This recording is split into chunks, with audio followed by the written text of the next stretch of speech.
You drank it. One small vial, gone in a second. And now, centuries later, you're sitting in a room you can't leave, begging anyone to end it. That's where this story goes.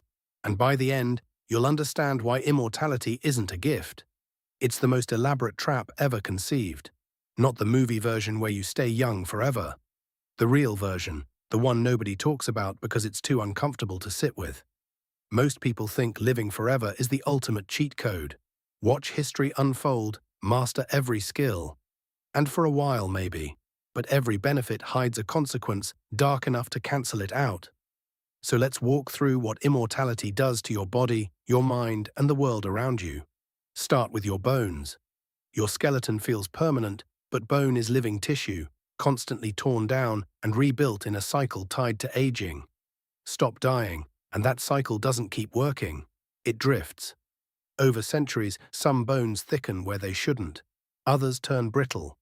You'd have a skeleton that looks alien on an X-ray and grows more painful every decade. Then your cells. Every time a cell divides, the caps on your chromosomes, telomeres, get shorter until the cell dies. A real potion would override this. But cells that never stop dividing have a name: cancer. You wouldn't die from it, you're immortal, but you'd live in a body forever on the edge of chaos, suppressing tumors every single day. And your brain. Most neurons never regenerate. The ones you're born with are the ones you die with.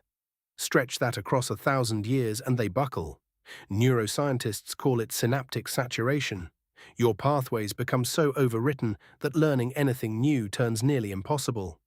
And you lose old memories too. Your childhood, the face of the first person you ever loved.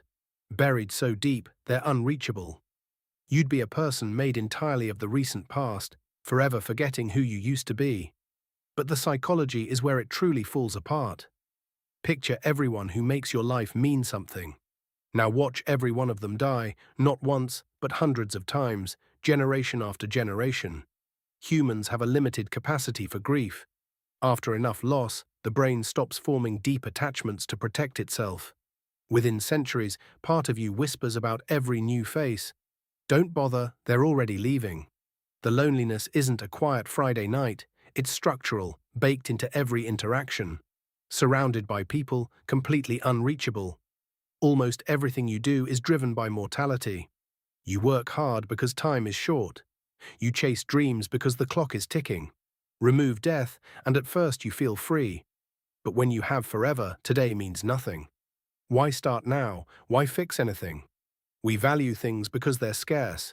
Make time infinite, and everything loses its value. You drift into a paralysis no willpower can fix. Your brain's whole reward system was built on scarcity. Philosophers call where this ends existential exhaustion. You've seen everything, done everything, felt everything, and now you just exist, waiting for a finish line that never comes.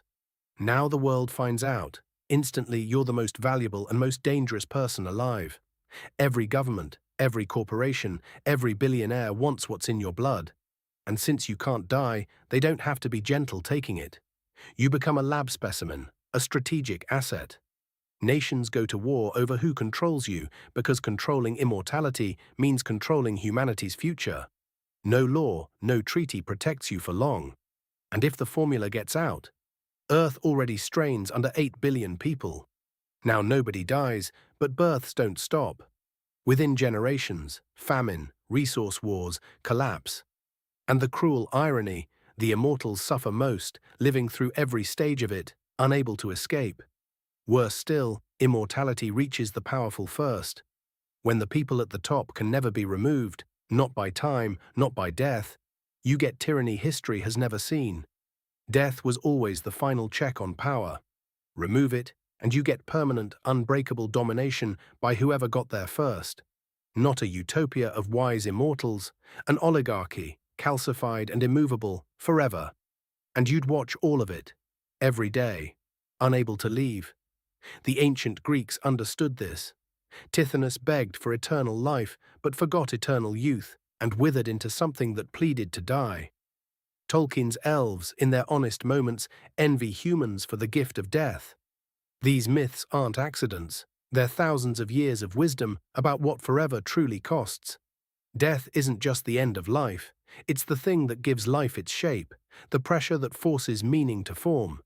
Without it, everything expands into a weightless drift, indistinguishable from nothing. You started this thinking forever might be worth it. The people throughout history who called death a gift weren't being poetic. They were being precise.